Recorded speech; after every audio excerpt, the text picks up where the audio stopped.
Eu quero viver numa cidade que não tenha morador de rua, ponto. Morador de rua tem que ir pro albergue. Ah, não quer ir pro albergue? Então você vai detido. Essas perguntas estão aí. Num país sério, gente como esse padre não interfere na formação de política pública. Todo mundo sabe que a favela que alimentava a Cracolândia se chama Favela do Moinho. A maior parte dos moradores de rua não tem como você reabilitar e falar, arrumei um emprego. É um ou outro. Um ou outro você vai conseguir fazer isso. O destino quis, e existem essas coisas, e eu começo cada vez mais a acreditar nisso, que o destino, chamem do que quiser, tem um papel muito importante pra gente.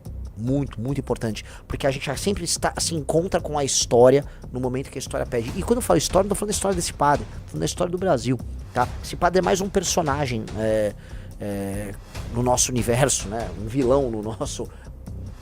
é lore que fala, né? No nosso lore. Então, espero que ele saiba disso e que, enfim, entenda que nós somos a superação do tipo de mundo que ele gostaria de vender e divulgar por aí. Nós somos a negação daquilo que ele representa. Até porque a gente fala em desfavelização, em reurbanizar as nossas cidades na melhor acepção do termo, retomar os centros das nossas cidades, acabar com a cultura de mendicância. E ele é o maior representante da destruição da cidade de São Paulo. O padre Júlio Lancelotti destrói a cidade de São Paulo.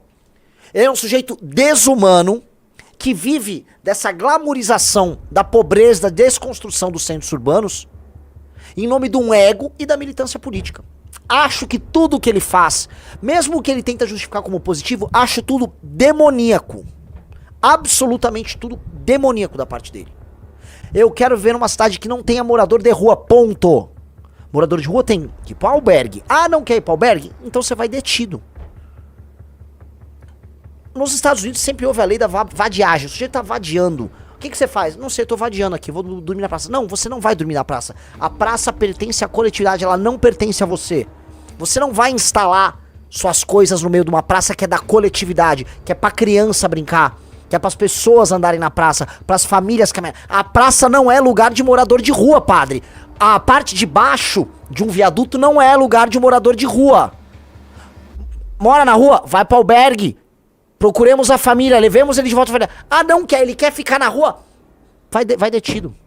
Chega dessa mentalidade. Ai, a mendicância, o mendigo, ele é o herói alternativo. Não, cara, eu não quero ninguém morando na porra da rua. A rua não é lugar pra se dormir.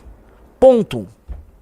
Aí esse cara fica construindo isso. E aí é isso, São Paulo destruída com Cracolândia. Centro de São Paulo sujo, cagado. Literalmente cagado. Fezes humanas.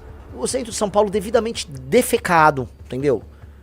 Excremento humano, urina humana, restos de marmita jogada. De onde vem esse dinheiro? Por que tem tantas ONGs que estão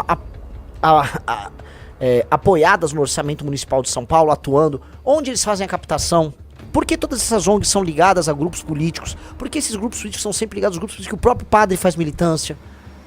Tem algum mercado? Existe um business da mendicância no Brasil? Moralmente em São Paulo? Se existe esse business, quem ganha com isso? Existe uma grande história de que há uma especulação imobiliária construída ao redor da atuação dos moradores de rua e da formação de cracolândias e destruição do centro de São Paulo, para depois construtoras irem para lá. Todo mundo sabe essa história, inclusive movimentos de moradia do senhor Guilherme Boulos atuam nessa lógica também. Tem alguma relação ou não? Eu só faço pergunta aqui. Tem relação ou não tem? Eu me pergunto porque se a militância que ele faz é também junto aos grupos políticos ligados ao PT e ao PSOL. A Craco Resiste é ligada ao PSOL. Essas perguntas estão aí. Num país sério, gente como esse padre não interfere na formação de política pública. Outra coisa, todo mundo sabe que a favela que alimentava a Cracolândia se chama Favela do Moinho. Por quê? Ela alimentava a Cracolândia. É uma favela que funciona enquanto o entreposto do PCC numa região central de São Paulo. Nesta favela, o PCC distribuía a droga que ia para a Cracolândia. Era um centro de distribuição, tipo um armazém. A favela era um armazém do PCC, um armazém de pobreza, do crime e de droga. O governador de São Paulo, sabiamente com a equipe dele, especialmente o secretário Derrite, desarticularam essa favela e estão falando, é para as pessoas saírem dali, o PCC não quer. Porque se desarticular, você não tem a distribuição da droga dali pra Cracolândia. Sabe quem veio a público? Põe na tela. Quem veio a público falar sobre isso? Padre Júlio. Papa Francisco nos ensinou que não se expulsa ninguém. Diz Padre Júlio sobre favela do Moinho. Por que diabos o Padre Júlio tá contra o fim da favela do Moinho e tá atendendo diretamente? É o mesmo argumento utilizado pelo primeiro comando da capital, que ganha dinheiro com esse trabalho ligado a moradores de rua que tomam regiões de São Paulo. Por que tantas coincidências? Por que tantas coincidências? Eu só tô apontando fatos públicos que estão presentes na imprensa. Assessor do Padre Júlio, não venha usar seus contatos aí no judiciário. Só tô apontando que eu acho estranho demais. O T-Shark falou, agora que você sabe disso, não. Você desculpa, vai, o T-Shark. Pelo amor de Deus, né? A gente fala de Padre Júlio há anos. Eu pessoalmente falo dele... Há 5 anos. Mais que 5. 2020 é quando a gente teve a treta. A gente já falava dele antes. A gente fala dele desde 2018. É no mínimo bizarro, né, amigos? É no mínimo bizarro, é no mínimo estranho, tá? Este caso, e aí eu deixo essas perguntas no ar, deveria, vamos dizer, incentivar todos vocês a pensarem que o nosso jogo e a guerra que nós temos pela frente é uma guerra muito profunda, tá? E que esse aparato que torna as cidades brasileiras horrorosas, que torna o Brasil pobre, as cidades feias, sujas, imundas, a pobreza espalhada, usada como um instrumento, pessoas pobres, pessoas com problemas mentais. Eu não falo só o cara que tá usando o crack. O morador de rua, em grande medida, é uma pessoa que ou tem um problema mental, ou tá passando por depressão, ou é muito solitário.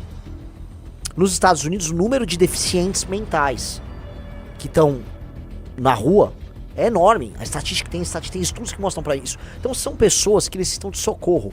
Definitivamente, o socorro não passa em manter essas pessoas morando na rua. E mais, o fato delas serem doentes não dá a elas o direito de destruírem e se apropriarem das vias públicas, das praças, das marquises. Não dá, elas não têm esse direito. Olha aqui, ó. 40% dos moradores de rua na idade escolar têm problemas mentais. 40%. Vamos combinar, venhamos e convenhamos que...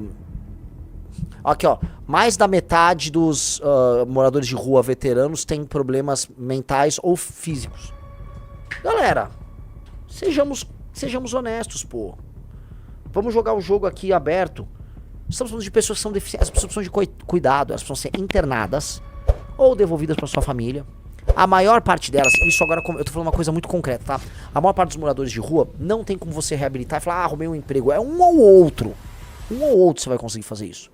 O resto são pessoas que vão precisar de cuidado. Se conseguimos cuidar da família, melhor ainda. Mas vão precisar de cuidado. Muitas vão precisar de internação pura e simples. Algumas você recupera.